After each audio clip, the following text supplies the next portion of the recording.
Here we are, back to Season 1 TNG, the season that keeps on giving, no matter how much we ask it to stop. As the senator who suggested this episode noted, that should only leave about 100 or so Season 1 episodes of TNG to go. Someone posted an SCP recently on YouTube suggesting that to keep me busy, new episodes of Voyager would be created and retroactively added. If they'd said Season 1 TNG, then I wouldn't have laughed. Then I'd have been nervous. It certainly seems to be that way when you think about it. Like, these episodes just keep materializing, and all of a sudden, we recall, oh yeah, that's existed, it always existed. You know, just like those shops that sell mystical items that have always been there, but you're not sure if they were always there last week. If so, if this is nothing but a trick of the universe, I for one appreciate it going as it is, instead of seeming like a new episode has been found somewhere that we didn't know existed. Because then there would, of course, be the same thought going through your head every single time. That moment of discovery, that sense of hopeful expectation as we turn to one another and we say, "Behold, a Season 1 TNG episode! Surely! This can't possibly be as bad as the last one." So let's get down to it. The big goodbye. We kick off with Riker's log about them meeting up with the Harada, insect beings who are real picky when it comes to greetings. And even though they have a tricky language, they get all butthurt if you pronounce anything wrong, even slightly. And because only Picard can give the official greeting, he's toiling away at this. Unless it's followed by... The double bars indicate an elongated S sound. And the inverted T means to hold the Z. Unless it's followed by three wavy lines, in which case the Z becomes a B. Exactly. For crying out loud, Picard, it's an introduction, not a spelling bee. You just have to learn how to pronounce it phonetically. Hey, here's an idea. How about if you have your super perfect android read it out to you so you can practice based upon imitating him? He can even do it to you in your own voice to make it easier. All right, well, instead of all that bullshit, we've got Troy on hand to help out, because if there's one obvious overlap, it's linguistics and being a therapist. She finally insists that Picard take a break from his relentless obsession with this, just because the slightest mistake will be the mother of all diplomatic fuck-ups. But she gets him to go and try the upgraded holodeck so he can relax. So Picard arrives to play as Dixon Hill for the first time, the 40s gumshoe, and immediately gets called out by his secretary for his uniform, making him look like a bellboy. I can absolutely see it. Except Picard is not going to be handling anybody's suitcase, not unless it's on wheels, or he's allowed to just beam the luggage to the room. There's a client waiting for him in the office. At least you're ready for Halloween. Halloween? Picard apparently never saw Cat's Paw. Lucky Picard. After the titles, Picard tells his personal log that he's delighted with the Dixon Hill simulation, as he's been a fan of that character since childhood. A bit unexpected for a member of a French winemaking family. Maybe he was a fan of some adaptation or something. Maybe there's a web-based series out there or something, a future version of TikTok where a bunch of teenage girls in China reenact the stories. Damn, I would actually watch that now that I think about it. Getting back to the mystery, the client says that she thinks someone wants to kill her, and her number one suspect is Red Block.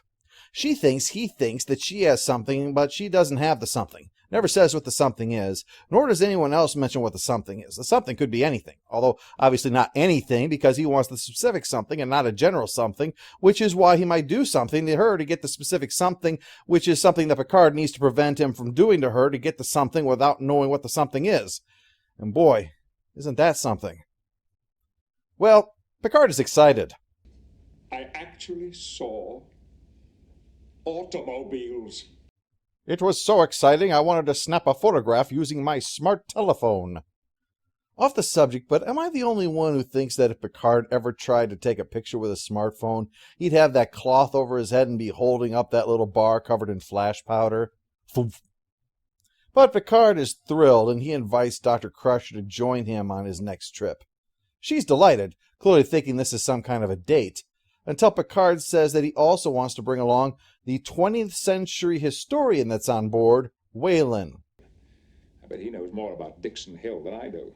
If you mean that time period in history, then yes.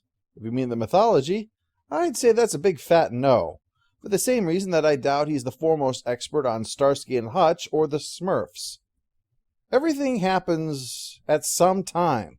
It doesn't mean that historians have the job of knowing all of the details of every single thing that has happened. I mean, the events, yes. The triviality of some book or movie that came out, probably not. Probably not something that really needs to be on your mind when you think about all the stuff that happened in the 20th century.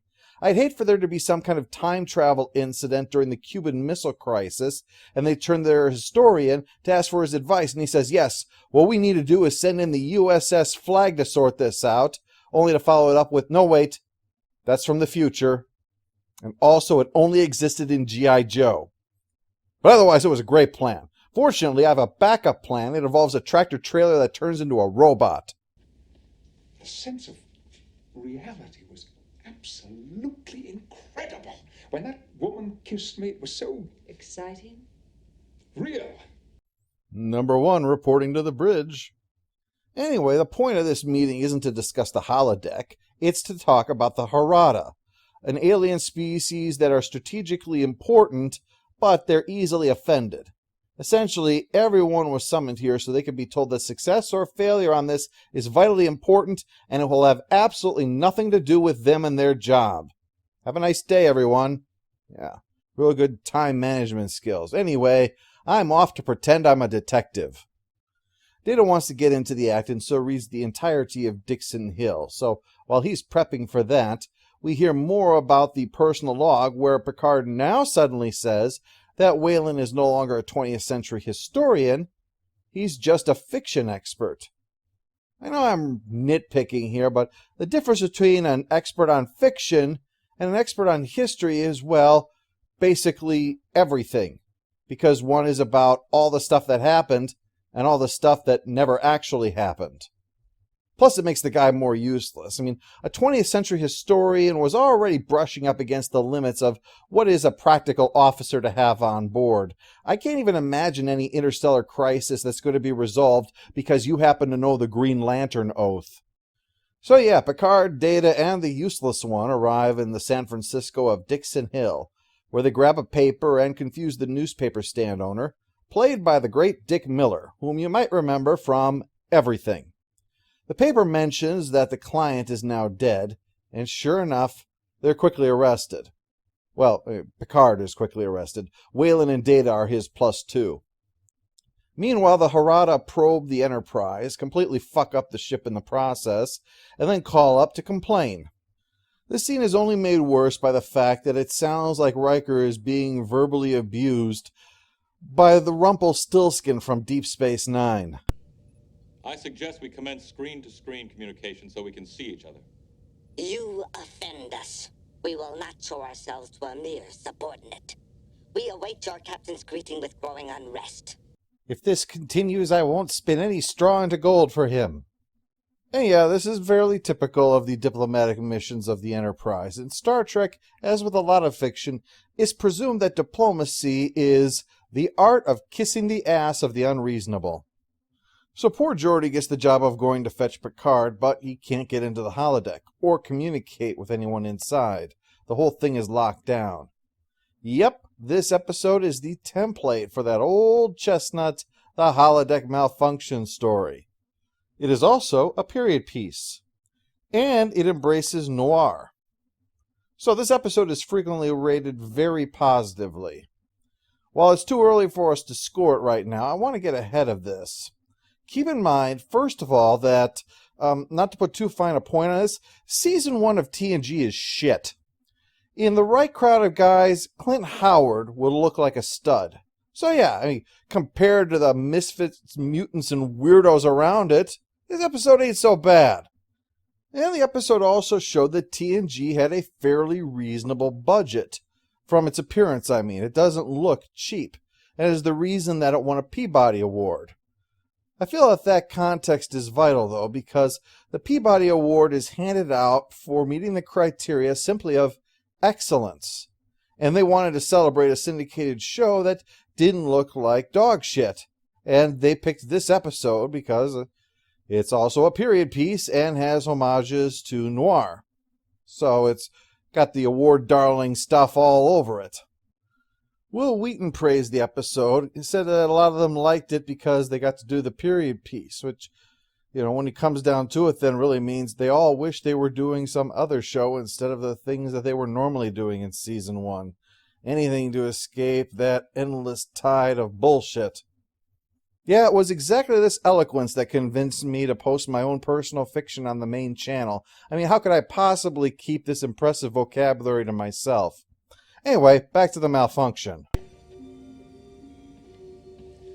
I've studied all the technical manuals on the holodeck, sir. Of course you did. Anyway, Traffic Light Shirt is going to go up there and help out, meaning that to deal with this engineering problem, we have now sent up 2 guys who pilot the ship. Inside the holodeck, the 4 are ready to return to the ship proper, since there's that important diplomatic howdy to do. But they're interrupted by Mr. Leach, one of Red Block's henchmen, who pulls a gun on them, much to their delight. But less fun is getting shot, and that is what sadly happens to Ambiguous Job Man. Oh, you struck me! That is so much worse than shooting someone. It's now that they realize the computer is non-responsive, which includes the exit, and Wayland is going to die without help since the safeties aren't working. What's worse, Red Block has arrived with Mr. Leach and another henchman. You should know I won't be intimidated. Ah! Not in the face! Not in the face! Luckily, the cop has arrived. See, now there are more bodies to help spread the beatings out. I'm a tolerant man. But I can't stand the Swedes. When Data points out that Red Block's insistence on civility seems to keep running counter to his henchman's insistence on pistol whipping people, he becomes intrigued by the android. So Picard takes the opportunity to play for time by talking about being from another world of great riches, but naturally they're skeptical. At least, if they were acting like normal people. Being the original Holodeck Malfunction episode, as well as the first to really delve into its use as a means to construct a populated world, there are elements to it that don't quite fit in with later common elements and consistent with the mythology that develops. But, of course, this could all easily be explained away by being the fact that it's a new technology that needs refinement. I mean, speaking personally, I know that I'll probably wait until the 3rd generation of jetpacks come out before I get one so I don't wind up spinning out of control into an office building. So that's why the perception filter things that keep the characters in check don't seem to be working, regardless of whether or not it failed. I mean, the uniform being perceived as it is rather than reinterpreted as period clothing, for an example. Well, without the item, not that we have any idea what the hell it is, Red Block will not be placated and tells Leach to kill Beverly. So Picard says, all right, I'll give you the item. Don't make any deals with that slime, Dix. Didn't use the gun that time. Guess his heart really wasn't in that one. Picard says there is a price, though. He wants help saving Wayland's life, but it may be moot. I don't know if I should, sir. If this isn't done correctly, the program could abort, and everyone inside could vanish. Yep, if the thing malfunctions, fixing it could disintegrate everyone trapped inside. That is pretty ridiculously dangerous for a rec room. And keep in mind, that assessment is coming from a man who lives in a house that shits chimneys. Anyway, after a brief trip to the frozen wilderness, the door finally opens, and Red Block wants to go through to check things out. So he and Leach head out there. What is this? What are they doing? They can't do this to me. Don't they know who I am? Oh, what a world, what a world. After Data deals with the remaining henchmen and brings Whale into the sickbay, Picard has a conversation with the cop, where the pointed question is asked of whether or not his world will still exist once Picard leaves, and Picard says he doesn't know. Yeah, see? Another reason not to be an early adopter. The last thing I want from an Apple Watch are existential questions on the nature of reality.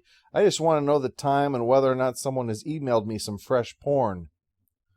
Oh, and in the coda, Picard gives the greeting correctly for anyone who gives a crap. If you'd like to hear it, well, just imagine the sound of Patrick Stewart trying to imitate a Gaelic didgeridoo. Klaxon Ries Blash Blanarnik Karnik Trasula. The words that brought us peace. The post-episode follow-up. Annoying character goes to Riker, in that every scene with him is just tedious. We have an ancient Chinese secret, huh? For the automobile, something that Picard will drive around in Nemesis. All scores are relative to their series, so compared to the entirety of TNG, The Big Goodbye gets a score of 4 out of 10. Not quite up to average for TNG, but certainly strong compared to the other Season 1 episodes. The episode lacks sufficient material and direction. Its pace is far too slow. The B-plot is nothing but a tedious speed bump. That being said, though, it's a bit difficult as the definer of the episode type to see the original elements of this episode as the first of its kind as far as holodeck tales and holodeck malfunctions go. Inventing the tropes to many others will naturally wind up causing it, well, basically it makes it a little bit harder to appreciate their application here. At the same time, though, once you remove that aspect of it, then the fact the story doesn't have much without it, well, it becomes all the more obvious. The episode originated with the idea that there should be a holodeck mystery story, which is funny because this is either not a mystery, or if it is the worst mystery in history, because the murderer reveals himself by showing up to announce he's the murderer, after the important investigation of reading a newspaper and getting arrested for the crime yourself. The episode needed to really pick a direction and lean more into that. The mystery, the exploration of the holodeck, comedy, whatever. But by trying to be several things at once, it makes it less than impressive at all of them.